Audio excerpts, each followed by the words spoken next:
E o tema de hoje é edificado sobre o fundamento dos apóstolos e dos profetas. Nós vamos estudar um pouco hoje sobre a fundação da igreja, sobre o que a igreja está fundamentada, sobre Jesus Cristo como a pedra angular. Então eu espero que vocês estejam todos bem e espero que hoje nós possamos aprender mais e mais com a palavra de Deus. Amém? Vamos orar para a gente dar início a essa aula. Soberano Deus e eterno Pai, Senhor da glória, nós nos colocamos em Tua presença, meu Senhor, te pedindo perdão pelos nossos pecados, te agradecendo, Senhor, por mais uma oportunidade que o Senhor nos tem dado. Obrigado por tudo, meu Paizinho querido. Neste dia, Senhor, nos dá sabedoria e entendimento da Tua palavra, para que nós possamos entender e compreender tudo aquilo que vai ser ministrado aos nossos corações por intermédio do Teu Santo Espírito. Assim nos abençoa, em nome de Jesus. Amém. Como eu falei, o tema da aula de hoje é edificado sobre o fundamento dos apóstolos e dos profetas. Tem como texto áureo edificados sobre o fundamento dos apóstolos e dos profetas de Jesus Cristo é a principal pedra de esquina. De que Jesus Cristo é a principal pedra de esquina. Verdade prática, Jesus Cristo é a pedra basilar da igreja, que está edificada por meio dos ensinamentos dos apóstolos e do testemunho dos profetas.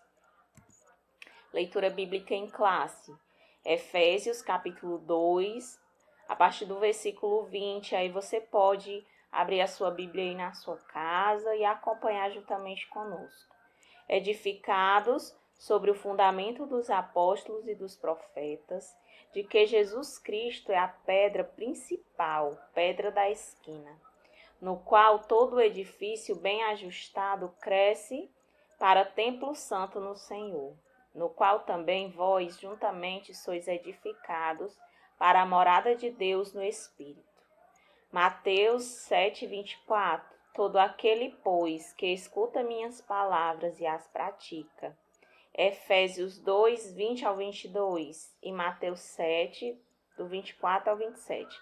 Assemelho a lei ao homem prudente que edificou a sua casa sobre a rocha, e desceu a chuva, e correram rios, e assopraram ventos, e combateram aquela casa, e não caiu, porque estava edificada sobre a rocha.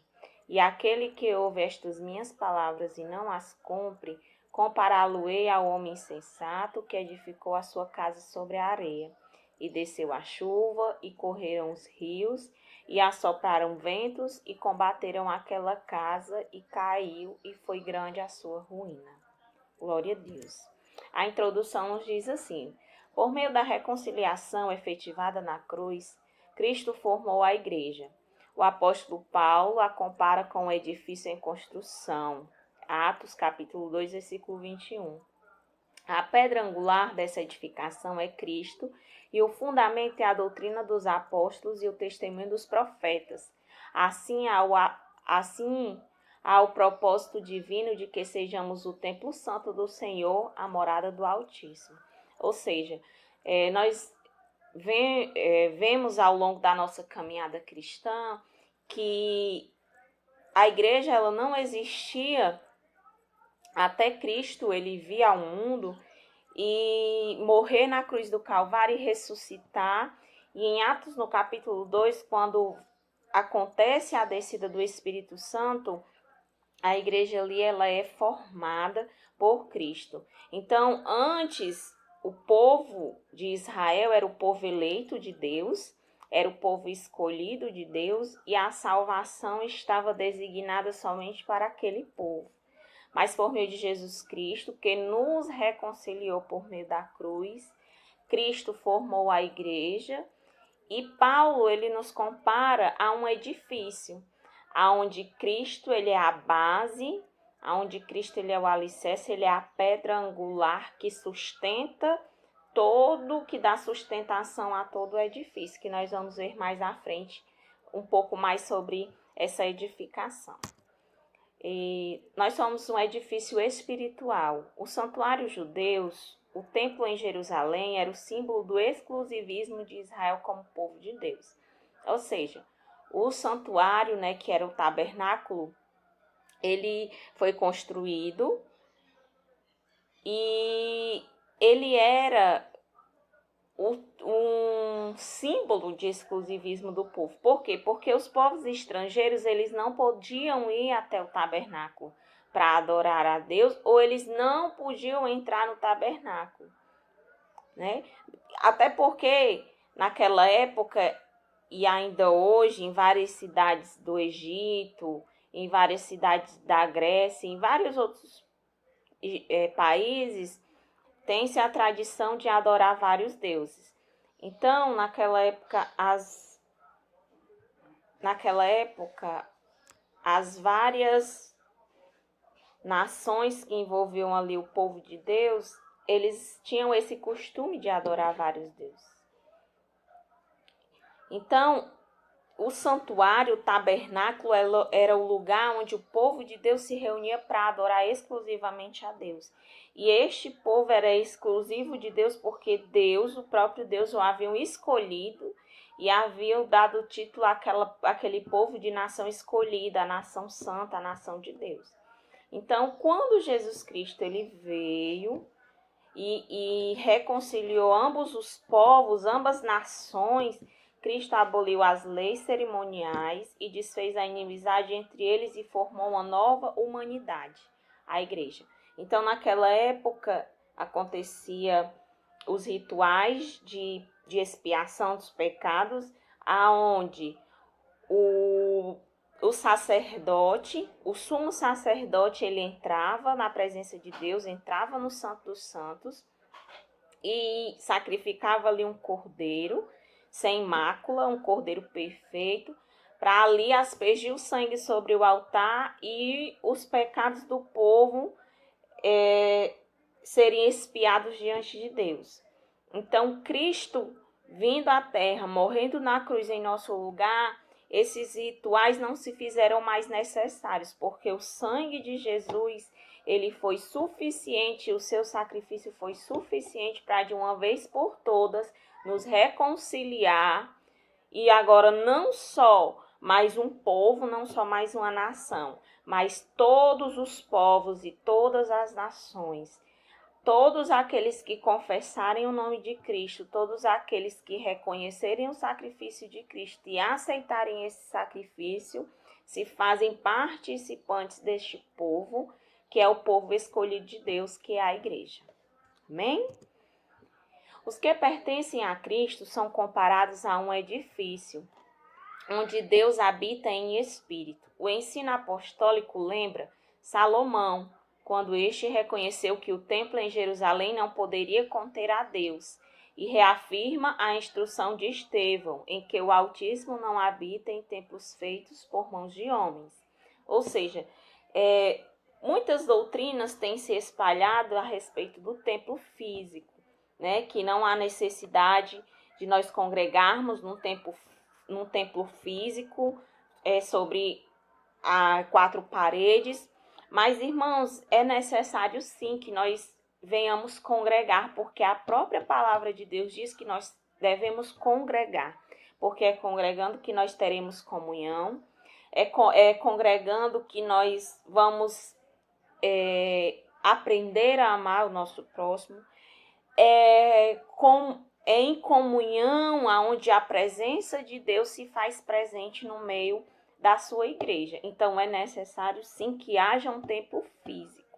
Quando Salomão e Estevão eles disseram isso, eles disseram que a razão pelo qual o templo é feito não é para que Deus venha se fazer presente dentro do templo físico, mas que aqueles que vão até o templo físico em comunhão, estando em comunhão com Deus, ali a presença de Deus ela se faz presente, ela habita no meio daquele povo, porque cada um de nós somos templo e somos morada do Espírito Santo.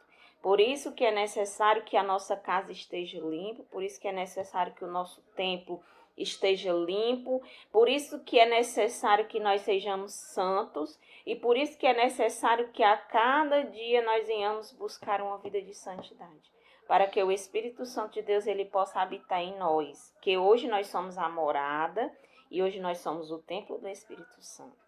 Antes, no Antigo Testamento, o Espírito Santo ele vinha sobre os homens por porção. Hoje não. Hoje o Espírito Santo ele habita dentro de nós.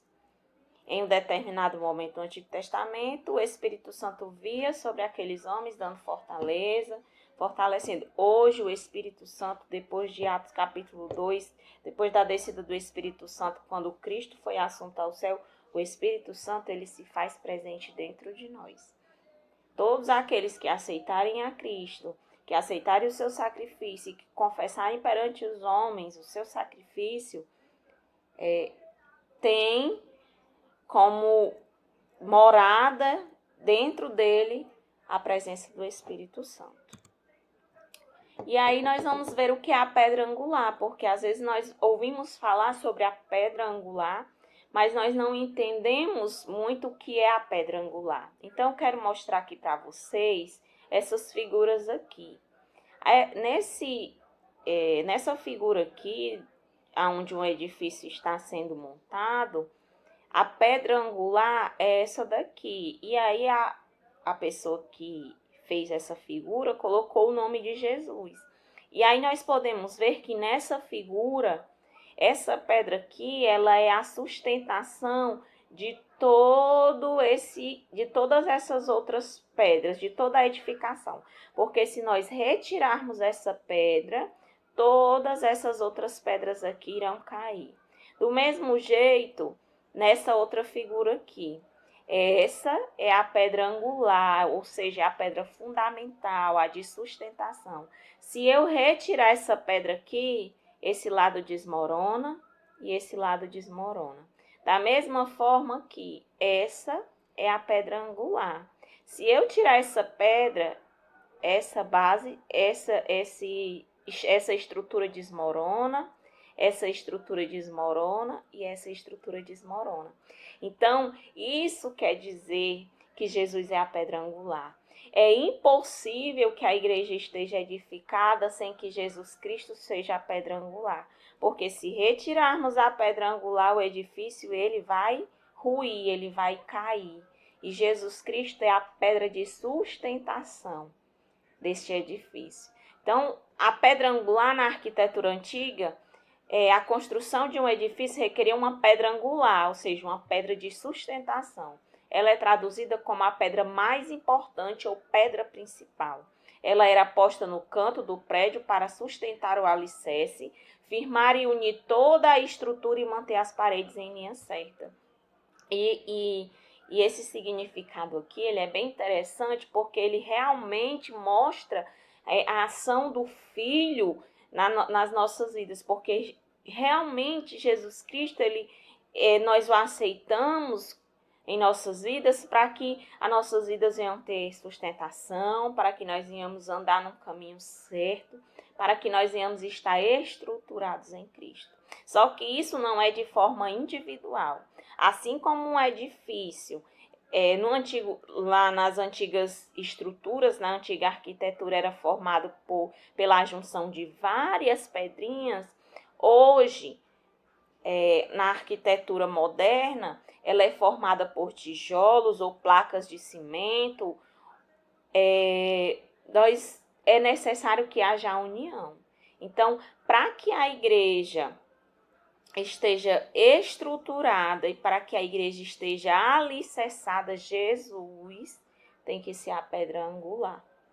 Então, por isso que Jesus é a pedra angular, porque ele é a pedra que sustenta toda a igreja, que sustenta toda a estrutura.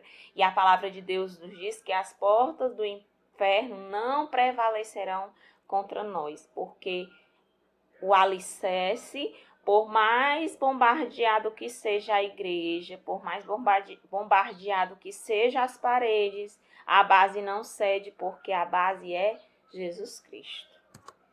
O fundamento, apóstolos e profetas. E aí nós vamos ver que o alicerce é Cristo, porém o fundamento, o que fundamenta na realidade não é a pessoa dos apóstolos e nem a pessoa dos profetas. Mas realmente o que fundamenta a igreja é a palavra de Deus levada através desses homens de Deus, dessas pessoas que destinaram a sua vida a pregar a palavra de Deus, a ganhar vidas, a ganhar almas para Cristo. Então, o conceito de apóstolos, o termo grego apóstolos, é usado para enviado ou mensageiro. O apostolado é centrado na natureza da missão de Cristo, que foi enviado para ser o Salvador do mundo. Nos evangelhos Mateus, Marcos e Lucas usam o termo quando se refere aos 12 escolhidos por Jesus. Eles foram testemunhas oculares do ministério, morte e ressurreição de nosso Senhor. Assim, Paulo também foi chamado pelo próprio Senhor para ser apóstolo. Aos apóstolos foi confiado o ministério da palavra, com o compromisso de instruírem a igreja. Então, uma das regras para a pessoa ser chamada de apóstolo no Antigo Testamento era ter testemunhado, era ser testemunha ocular do ministério, morte e ressurreição de Cristo. Hoje, muitas pessoas se dizem apóstolos, muitos se dizem apóstolos, e eu não vou dizer aqui que está certo ou errado, porque cada igreja tem a sua doutrina, e cada pessoa ela tem o direito de olhar, cada pessoa ela tem o direito de olhar a palavra e interpretar. Porém, eu quero dizer que só há uma interpretação correta da palavra de Deus e é aquela guiada pelo Espírito Santo de Deus. Eu não quero aqui dizer que há ou que não há hoje em dia o ministério de apóstolos, mas eu quero dizer que a função de apóstolo, o ministério do apostolado era, naquela época, uma missão muito árdua, diferentemente da que nós vemos hoje. Por quê? Porque aqueles que eram chamados por Deus para serem apóstolos, eles tinham que doar suas vidas para que a palavra de Deus fosse levada aos gentios, para que a palavra de Deus ela fosse disseminada e para que a palavra de Deus ela desse frutos. Então, hoje, muitos têm pregado a palavra, mas infelizmente tem sido uma palavra vazia, que não tem dado sustentação, que não tem sido fundamentada na palavra desses apóstolos que escreveram a palavra, que pregaram a palavra e que fundamentaram a igreja na palavra de Deus. Então, não discordando se há ou se não há, mas é um ministério, ou foi um ministério, que traz uma grande responsabilidade, que é a de trazer as pessoas para perto de Deus, de fundamentar essas pessoas sobre a pedra principal, de acompanhar essas pessoas e que, se possível for, se preciso for na realidade, dar suas vidas por esta palavra, por aquilo que se é pregado. A doutrina dos apóstolos, embora não se possa desassociar das pessoas o ofício que ocupavam, o que constitui o fundamento da igreja não são os apóstolos em si, mas a doutrina que eles ensinavam, ou seja, as escrituras. Os apóstolos receberam a doutrina diretamente de Cristo, assim como não se pode mexer na pedra angular depois de colocado o alicerce, igualmente o fundamento da igreja não pode ser violado. Ou seja, não se pode colocar um evangelho que não seja aquele que já está escrito, não se pode colocar uma palavra que não seja aquela que já está escrita, ou seja, as escrituras.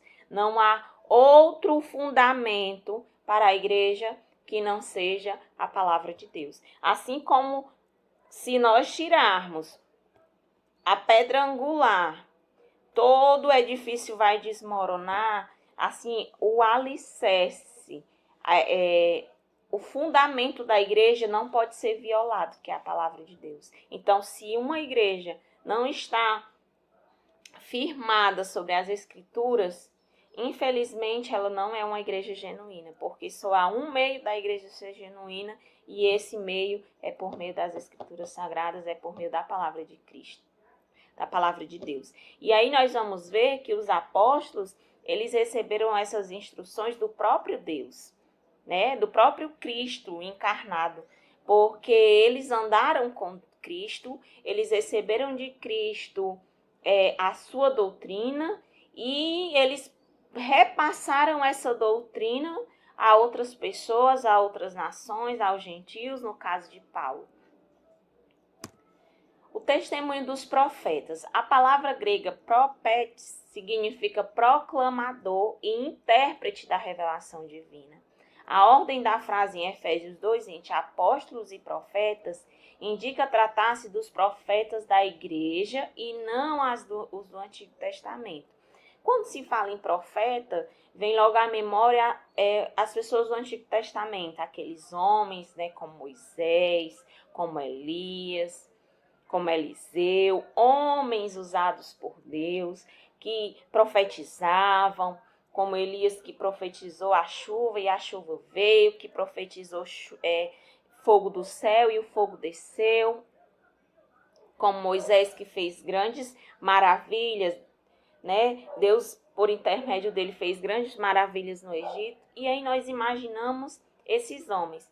Mas quando Paulo fala em Efésios 2:20, ele não fala somente desses profetas, ele não quer se dirigir tão somente a esses profetas, mas também aos profetas do Novo Testamento.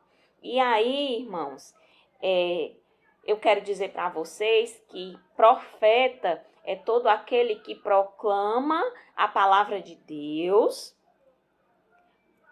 que é usado por Deus para proferir a sua palavra, inspirado pelo Espírito Santo de Deus.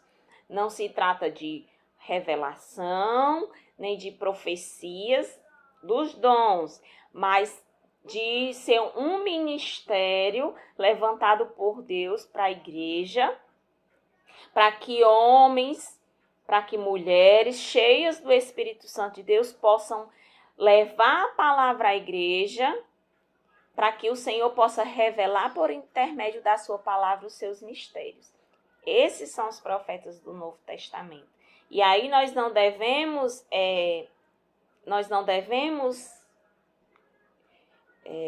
confundir os profetas dos dons de profecia. Não, são coisas distintas. São um ministério é distinto do dom. Então, uma pessoa ela pode ter o dom de profecia sem ser um profeta. Mas todo o profeta é inspirado por Deus para proclamar, para profetizar a palavra de Deus. Amém? Edificados para a morada de Deus. Edifício bem ajustado. A expressão todo edifício bem ajustado cresce. Indica um processo contínuo de desenvolvimento dos crentes. Assim como todas as partes do edifício precisam estar harmônicas, o crescimento da igreja também depende de tudo ser bem ajustado a Cristo. Romanos 14, 15, 16. E aí, irmãos, nós vamos pensar, vamos meditar um pouco. Quando nós vamos construir a nossa casa, ou quando nós vamos construir, em nosso caso, nosso pastor está construindo a igreja, nós vamos ver que a igreja, ou mesmo a construção da nossa casa, ela começa e tem os seus processos. Primeiro cava-se o alicerce, depois coloca-se lá as pedras de sustentação, depois se vai construindo, colocando tijolo sobre tijolo, aí vem a arquitetura de como é que vai ser bem dividido. Da mesma forma é a igreja. Da mesma forma somos nós quanto crentes. Nossa vida espiritual, irmãos, ela é um processo. Nós não podemos dizer que assim que nós aceitamos a Jesus, nós já estamos santificados e já chegamos à estatura de varão perfeito. Não, porque a santidade ela é um processo contínuo. Assim como a santidade é um processo contínuo, o edifício, a forma de edifício também é um processo contínuo, porque cada peça tem que estar encaixada no seu devido lugar para que seja uma arquitetura harmônica, para que as pessoas possam olhar e possam enxergar aquele edifício como um edifício bem estruturado e bem ajustado em Cristo. Por isso a importância da comunhão, por isso a importância da santidade, por isso a importância de cada um de nós buscarmos a Deus individualmente e em comunhão com os nossos irmãos. Templo Santo do Senhor. A palavra aqui usada para templo é o vocábulo naon, que designa o recinto interior, o lugar santíssimo, ou seja, o lugar do encontro do sumo sacerdote com Deus. Todavia, a analogia paulina não se refere a uma estrutura material, mas sim ao crente que se tornou o templo santo, separado do pecado. Quem pertence a Cristo passa a viver em santidade. Como resultado, ao desfrutar da comunhão divina, o crente recebe o livre acesso à presença do Pai, tornando-se assim morada de Deus no Espírito. Ou seja, irmãos, no Antigo Testamento, só quem poderia entrar no santuário, no Santo dos Santos, era o sumo sacerdote. Como eu falei no início, o tabernáculo ele era dividido no átrio, no lugar santo e no Santo dos Santos. Então, o Santo dos Santos, a única pessoa que poderia adentrar no Santo dos Santos era o sumo sacerdote. E detalhe, ele não poderia ter pecado, porque se ele tivesse pecado, ele morreria lá mesmo. Então, somente o sumo sacerdote, uma vez por ano, adentrava ao lugar santo, ao lugar santíssimo, para interceder pelo povo de Israel e pelos seus pecados. Quando Jesus morreu na cruz do Calvário e nós nos tornamos a sua igreja, hoje nós somos o templo santo de morada do Espírito Santo. Hoje a nossa comunhão com Deus nos faz lembrar este encontro do sumo sacerdote com a presença de Deus no Santo dos Santos. Hoje nós temos a oportunidade, hoje nós temos o privilégio de adentrar no Santo dos Santos para adorar a Deus, para orar, para buscar comunhão com Deus, para buscar nossas respostas em Deus, para entregar os nossos fardos a Deus. Não é mais necessário que um sumo sacerdote venha fazer isso, porque cada um de nós, quando recebemos o sacrifício, nos tornamos sacerdotes de Cristo. Nós também somos morada do Altíssimo. Deus habita em nós por meio do seu Espírito. E que tal afirmação ratifica o ensino apostólico de que Deus não habita em templos feitos por mãos dos homens. Ele reside individualmente dentro de cada cristão, bem como no corpo inteiro de crentes, a igreja formada por judeus e gentios. Então, nós somos a morada do Espírito. Como eu falei anteriormente, por isso que é necessário que o nosso corpo, que a nossa mente, que a nossa alma ela esteja limpa, para que o Espírito Santo continue a fazer morada em nós. Para que o Espírito Santo ele habite dentro de nós. Porque uma vez que a nossa casa estiver suja, uma vez que a nossa casa não estiver mais pronta para receber este Espírito, o Espírito Santo ele se afasta de nós. E aí nós podemos incorrer no erro como incorreu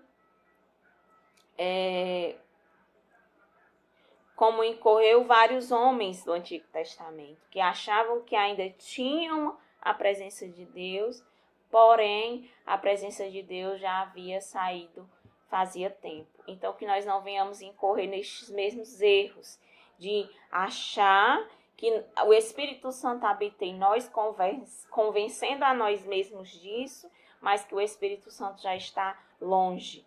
Então, que todos os dias da nossa vida nós possamos refletir como está a nossa vida espiritual. Se nós temos entristecido o Espírito, se nós temos alegrado o Espírito, como está a nossa vida de santidade, como nós estamos diante da presença de Deus.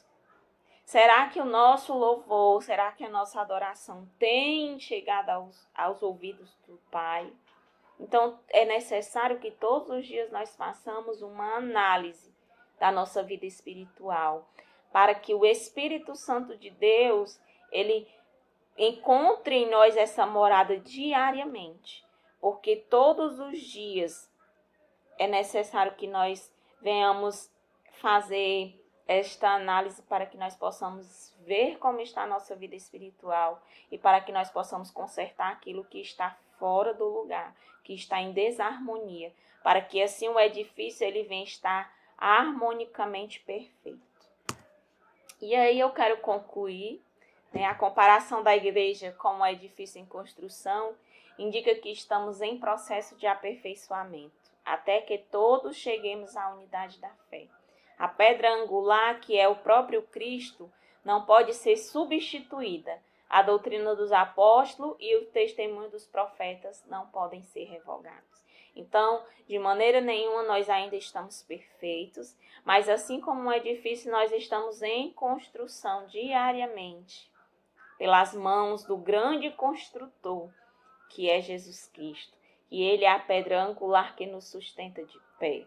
Então, quero desde já agradecer a cada um dos irmãos que se fizeram presente nessa aula, todos aqueles que vão assistir, que Deus em Cristo os abençoe, que diante de todos os problemas que nós temos enfrentado, nós venhamos entender que nós estamos alicerçados sobre uma pedra que ela não racha, ela não corre risco de ruir, que ela é o sustento das nossas vidas, que é Jesus Cristo, nosso Senhor. Então, estando firmados nele, com certeza nós seremos como aquela casa. Nós seremos como aquela casa do início, que está firmada sobre a rocha. Que o vento vem, a tempestade vem, porém a casa continua de pé, porque ela está alicerçada sobre a rocha. Então, que a nossa fé esteja alicerçada sobre a rocha e não sobre a areia. E se você, por algum momento, saiu da presença, ou se você, por algum momento, começou a construir a sua casa na areia, eu quero lhe dizer que ainda é tempo de voltar para a pedra angular, que ainda é tempo de reforçar a sua casa na rocha, que é Jesus Cristo. Amém? Glória a Deus. Que Deus em Cristo os abençoe.